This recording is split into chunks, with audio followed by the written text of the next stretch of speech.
Julius Caesar, the man who crossed the line. Julius Caesar was not born a king. That's important because everything that followed happened precisely because he refused to stay ordinary. Rome at the time was a republic. Power was supposed to be shared. No kings, no tyrants, just laws, senators, and tradition. But Rome was also a city addicted to glory, and Caesar understood something most men didn't. If you give people victories, they forgive everything else. Caesar rose quickly, through charm, intelligence, and a dangerous confidence.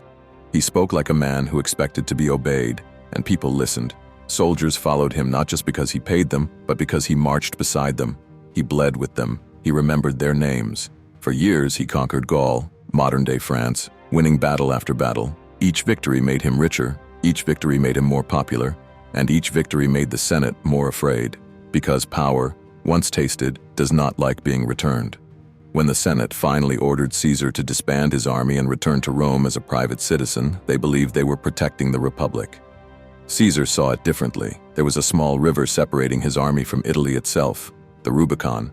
Roman law was clear, no general could cross it with troops. Doing so meant rebellion, civil war, treason. Caesar stood at the river and hesitated. Then he stepped forward and said words that would echo through history. The die is cast. He crossed anyway. Rome fell without much resistance. The people welcomed him, his enemies fled, and when the dust settled, Caesar was named dictator, first temporarily, then for 10 years, then for life. That word terrified the Senate. Caesar reformed Rome. He forgave enemies, he fed the poor, he rewrote laws, he even fixed the calendar. To the common people, he was a hero. To the senators, he was a king in everything but name, and Rome had sworn never to have another king. So the men who once called him friend began to whisper. Among them was Brutus, a man Caesar trusted deeply. Some say Caesar loved him like a son.